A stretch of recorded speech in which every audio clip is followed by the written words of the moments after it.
So far we've talked about the basics of order flow, we've talked about auction market theory, and we've talked about the volume profile. So from this point, this is where we're going to start jumping into what I like to call the sniper scopes.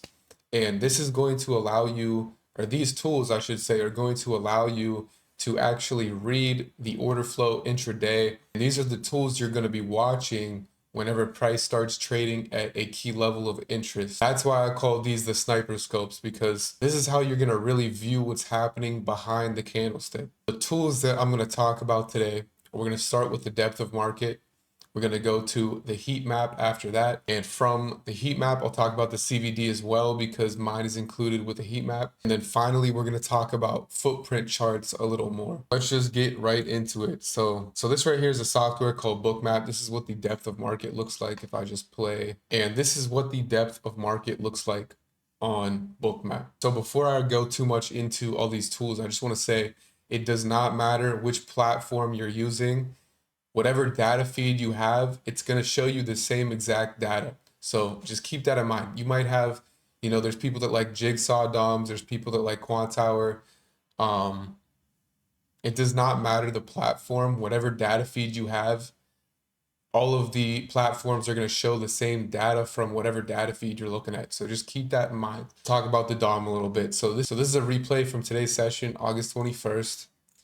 And this is what the DOM looks like. So if you guys remember, I briefly did walk over the DOM in the order flow basics video, but we're just going to re-walk over it one more time real quick so you are able to grasp it if you didn't the first time. So there are a couple main components of the DOM, and we can just start off with probably the most important components of it off rip. So the first thing is you have the bid and the ask. So see this column right here, the bid, and the red column, the ask. This is what is called the book. So on the book, you have resting orders or passive liquidity limit orders. That is what is resting on the book. So see how, we have 100 lots at 398 and, there's not really any significant bids too much.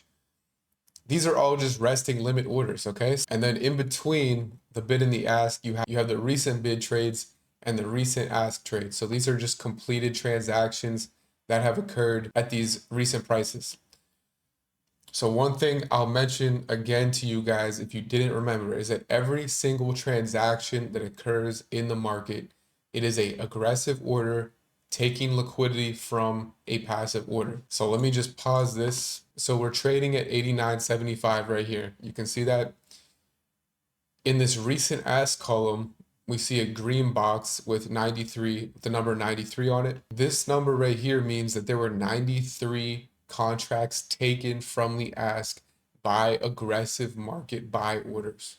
So aggressive buyers are taking liquidity from these passive orders. Every single time there's an aggressive buyer, it is never an aggressive participant transacting with another aggressive participant, or it's never two passive participants transacting, never.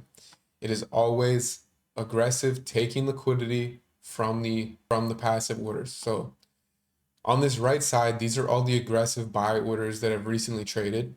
On the left side, these are all the aggressive sell orders that have taken liquidity from the bid. Sellers take liquidity from the bid, buyers take liquidity from the ask. That's how it works for every single transaction in the market. Now, to the right of these prices here, you guys can see the VPD section or the VPD column. This is the difference in aggressive transactions that have taken place at these prices. So at this same price level at 63.89.75, there were 43 more aggressive buyers transacting than there were sellers. And if we come to the left side now, you can see the volume profile buy and the volume profile sell columns right here. 450 aggressive market orders hit the ask at this price. 407 aggressive market sells hit the bid at this price. So the delta measures the difference in aggression or the difference in completed transactions at these prices. Delta has nothing to do with the passive orders. Delta only shows you the difference in aggressive or completed transactions at the price. So just keep that in mind. Some people get that confused. To the right of the delta, we have another volume profile, and this is just going to be the volume profile on the session for regular trading hours. So once again, the volume profile is just showing you the total number of completed transactions at these prices. Once again, these numbers have nothing to do with passive liquidity other than the fact that aggressive participants were taking liquidity from the limit order. So it's literally just completed transactions. So if we were to come over here and add up the volume profile buy and the volume profile sell at this 89.75 level, 407 plus 450 is 857. That is how many contracts were traded at this price. Okay, so boom, that is pretty much what you're looking at when you are watching a DOM. Now, once again, what are we using these tools for? We're using these tools to see where participants want to transact at, where they don't want to transact at, where participants are going to get caught off sides, meaning maybe there was a ton of aggression at a certain price, but price failed to move higher, or maybe there was a ton of aggression to the downside, but price failed to move lower. I'm going to show you guys an example of that from today's session later on, probably in a few minutes here. So just keep that in mind. That is what we're looking at for literally every single one of these tools. We're primarily just gauging the auction in the sense of the relationship between aggressive and passive participants. That is all we're doing with every single one of these tools. It's the same. We're looking for the same stuff in each of these tools. Now, some people are going to say, oh, there's no edge in the DOM, and that's really mainly just for like hyper scalping. If you're taking really quick scalps, like ticks of profit. I have no comment on that. I'm not even going to go there, but that's not how I use it. The main way that I personally use the depth of market is I am primarily just watching the delta and the profile, and I will sometimes, I put less emphasis on passive orders, but the reason why I don't look at the passive liquidity on the actual depth of market is because I use a heat map. So this is what a heat map looks like. Once again, this is a software called Bootcamp. If you guys are interested in Bootcamp, I got a discount link in my description. Feel free to check that out. But this is what a heat map is. And once again, you guys can see a heat map on many different platforms. Bootcamp is my platform of choice. I'm pretty sure you can get a heat map built on Sierra Chart. There's many different platforms where you can get a heat map. It's all going to be the same data. It's all going to show you the same thing. Bootcamp is just my favorite heat map on the market. So that's why I use it, obviously. So a heat map is literally just a depth of market represented in a different manner. So I'm going to pull this depth of market up here and slide it to the right. And I'm going to actually throw myself in the top left here and shrink myself. So like I was saying, though, the heat map is going to show you everything that's happening on a depth of market in a different way. So once again, if you don't remember from the last video, all of these lines that you're seeing, these are just passive orders that are resting in the book. And you can't see them on the depth of market yet because prices are not loaded in, or the book is not loaded in for those prices since they're too far away. But whenever we traded near, like if we were started trading at 81, for example, and this is actually where the example I'm going to show you guys in a few minutes here is, but whenever we trade down here, you're going to see passive orders fill in on the, or it's going to show up on the book right here on depth of market, like a super large buyer in this case, or a pretty sizable bid at 380. You'll see it pop up. It's just another way of visualizing the depth of market. Now, all of these bubbles, these are completed transactions that have taken place at these prices. So the bubbles are essentially like the recent bid, recent ask. So whenever you see a bubble, this is a market order taking liquidity from a passive order. So at this high right here, you can see 341 aggressive buyers took liquidity from passive sellers at this price right here. And something interesting about this case right here is price didn't move up, right? You can see even though there was 340 aggressive buyers here, price didn't want to move up. And it's not surprising that that caused a reversal after some selling stepped in. And we're going to go into all of these concepts and all of these real applications later on in the series. And I got one example at least for you right now, but Later on in the series, I'm going to show you guys how to use these tools in actual trades and everything, so don't worry about that. Just remember, bubbles, aggressive transactions, all of these lines right here are just passive orders that are resting in the book. That is what the heat map shows you. On the right side of the screen here, I have a volume profile. Once again, these are split between buy and sell profiles. This is all customizable. Most of this stuff is very customizable, so you can make it how you want it. Looking at the bottom of the screen here, this is called the CVD. This is the cumulative volume delta. What the CVD shows you is it shows you the difference in aggressive transactions that have taken place in the market. So if I zoom back in on this example right here around the 396s, remember how I was saying that there's a good amount of aggressive buy contracts traded here, but the price did not move up, right?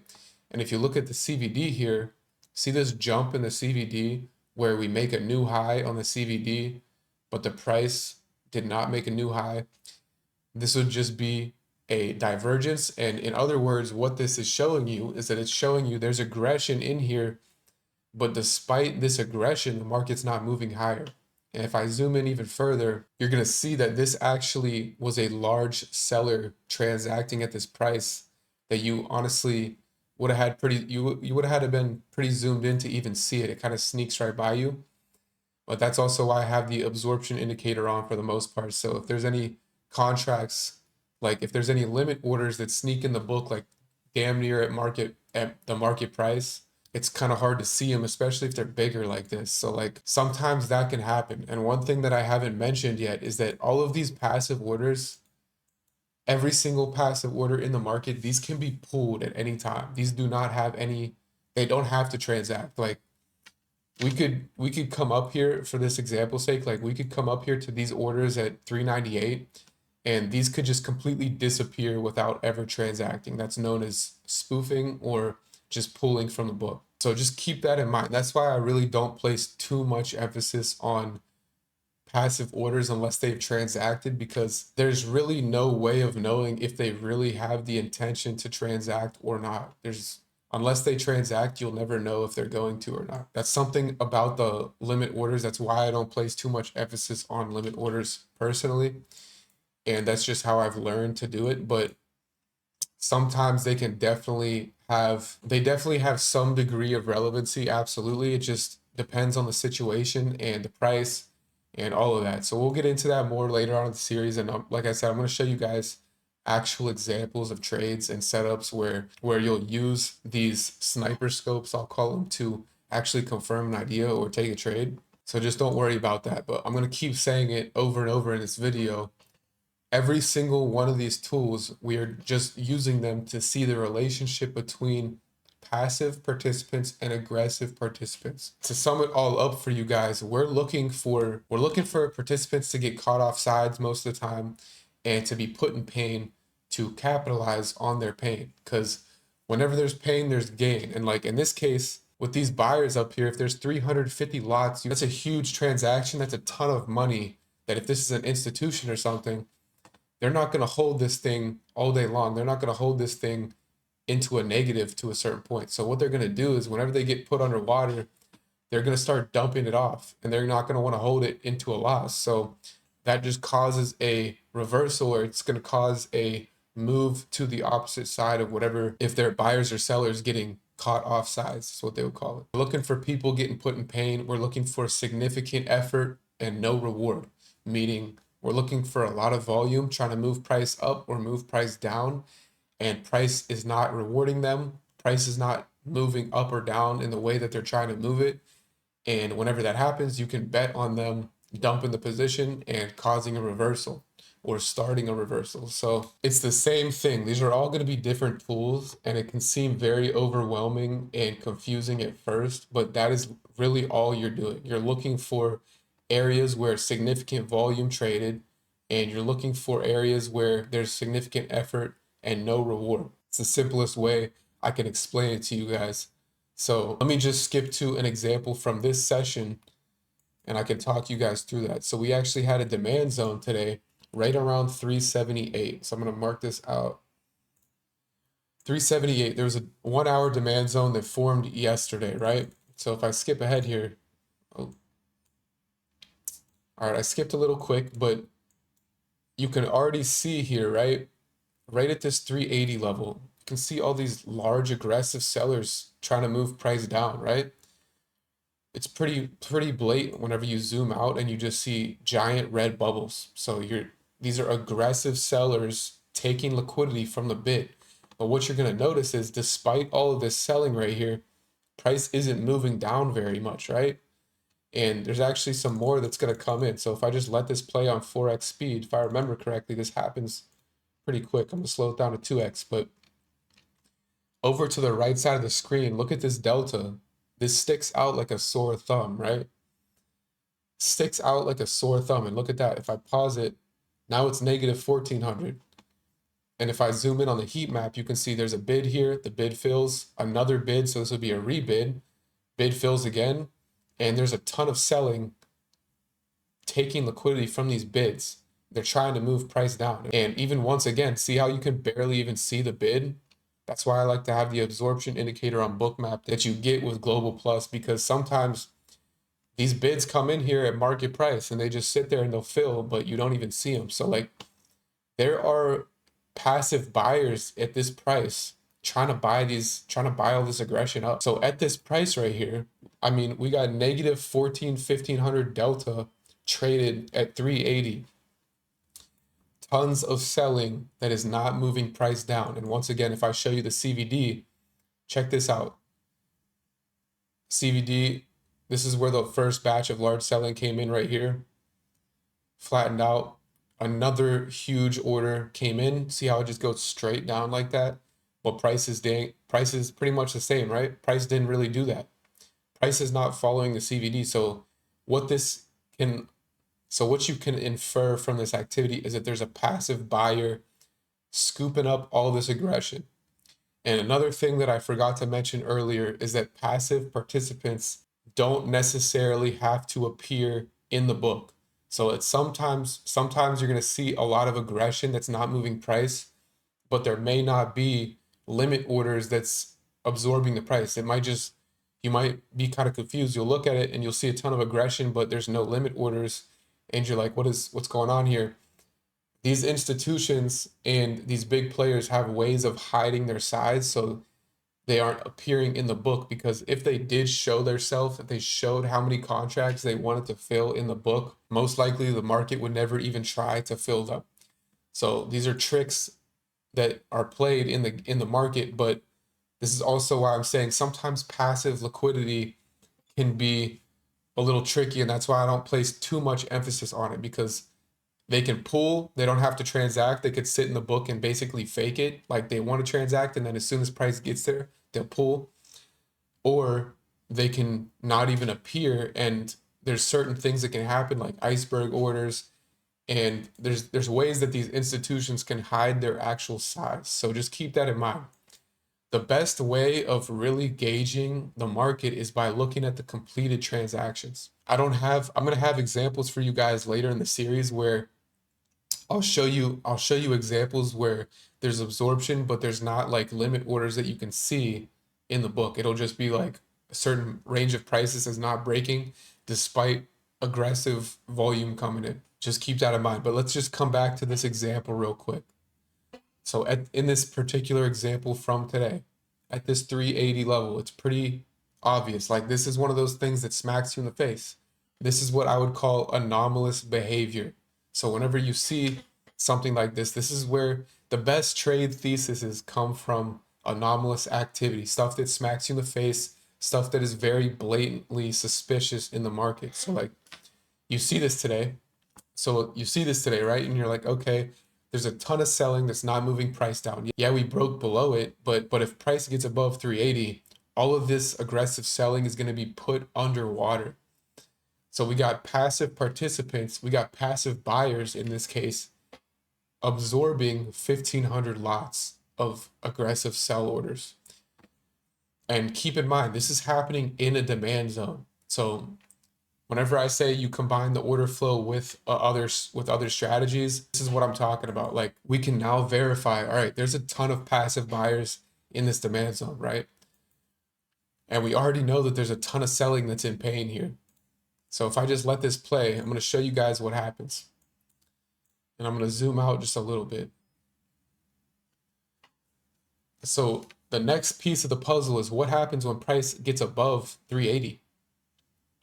And you're going to see as soon as it gets above 380, it's going to take off. It is not going to even look back. Like we didn't even get a pullback on this trade, or we didn't even get a pullback on this activity right here. It just went straight up. And where did the market open up at? The market opened up. So the market opened up right around 394. That would be kind of like the next level of interest I would have.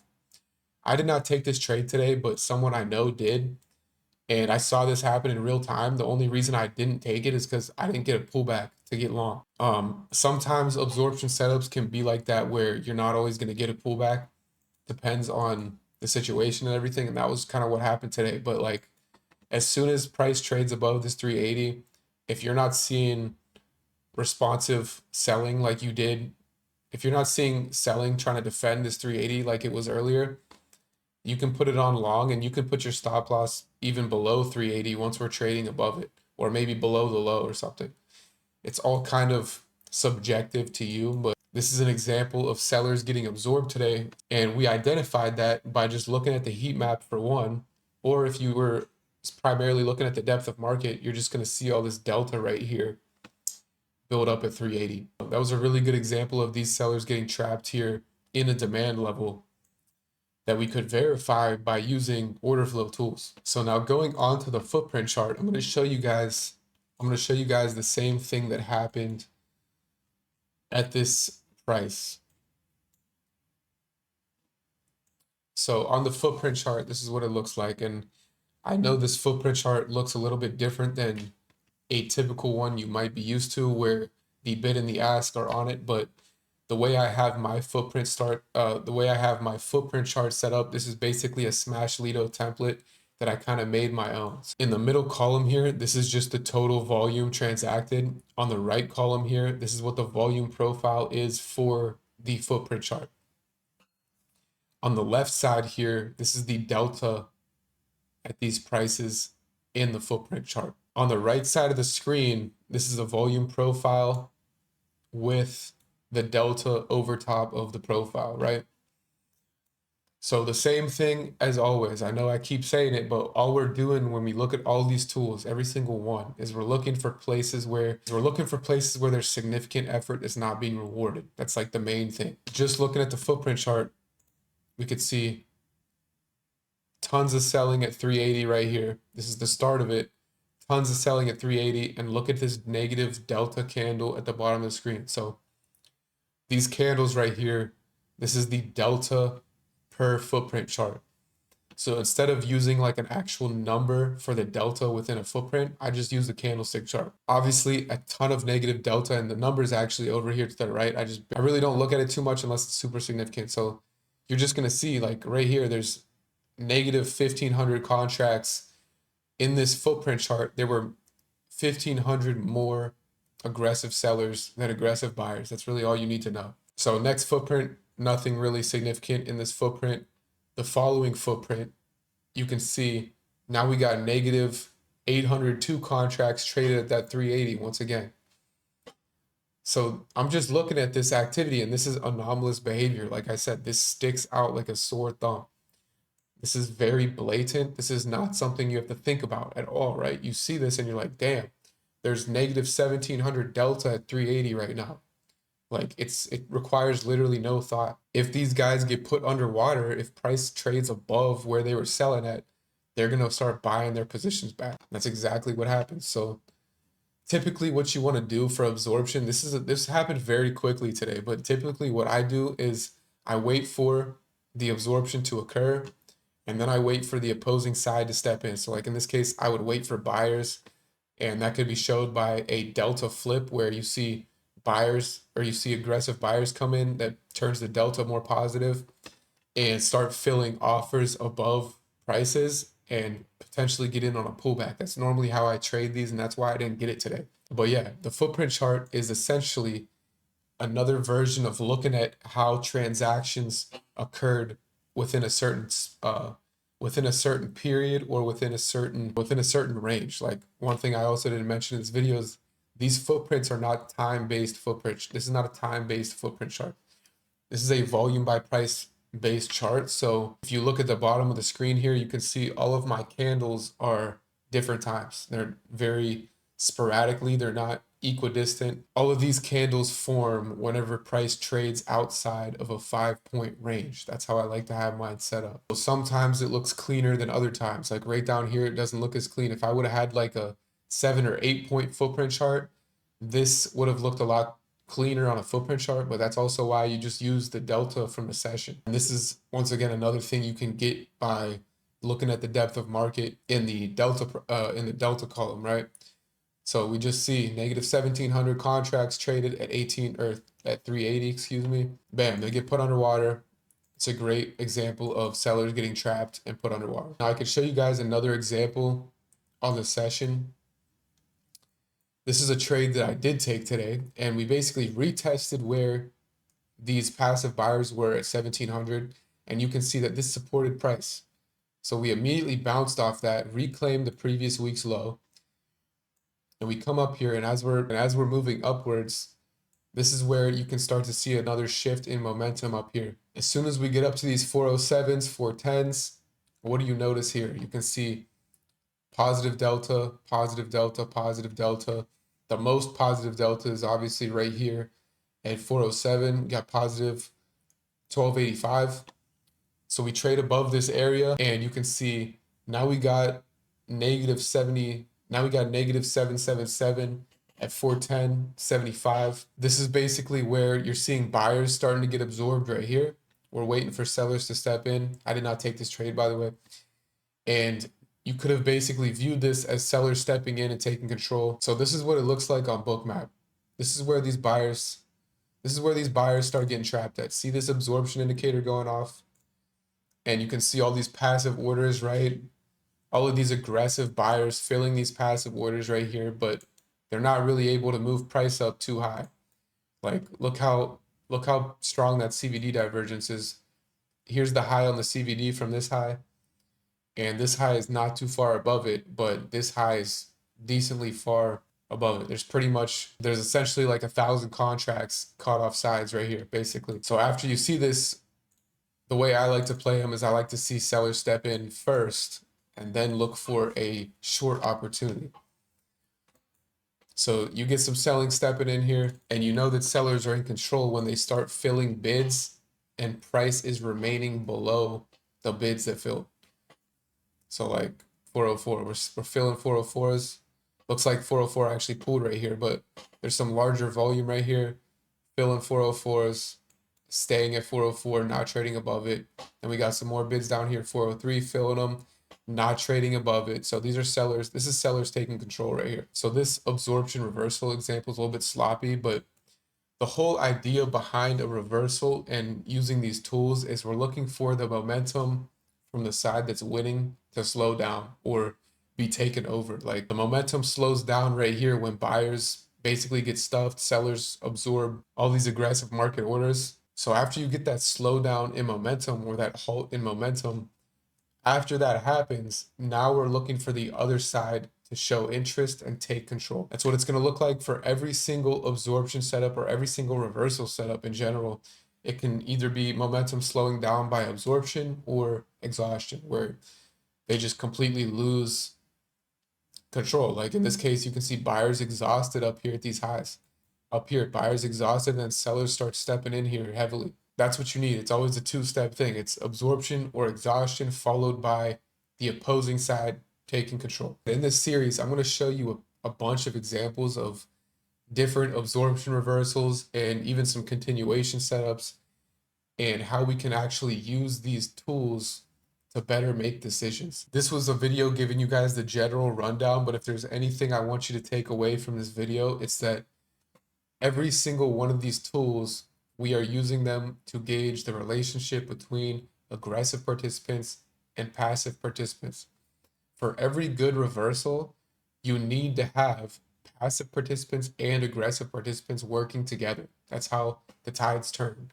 And before that, even, you need to have the side that's winning to lose steam, to lose momentum, to lose control. So like I said, more on that later, more on that, but that is the general rundown of all of these tools. It's all going to be the same data no matter what platform you use. The only way these softwares are going to show you different data is if you are using different data feeds.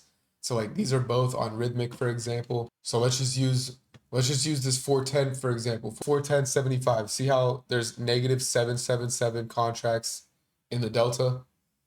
There's negative 777 on the delta. If I pull up Sierra chart, completely different platform. At this price, we're seeing negative 777 on the delta. So don't worry about these showing you different data. Whatever data feed you're using, as long as it's the same data feed, it's going to be the same data. The only reason some other prices are a little bit different is because Bookmap is only running up to 9:40 a.m.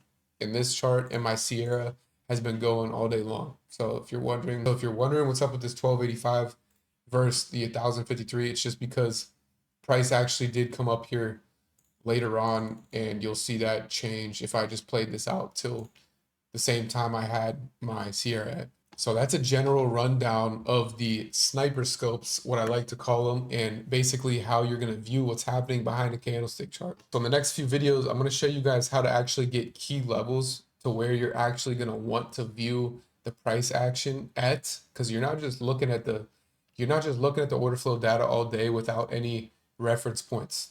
You need to pair it with a location of interest, or else it is not as significant. So just keep that in mind. But the next few videos are going to be on how we can get key levels and all that stuff, and then pair it with sniper scopes. So if you guys haven't subscribed yet, make sure you subscribe. If you're liking this order flow series, drop me a like, drop me a comment. Order flow Discord is in the description, and I'll catch you guys in the next video.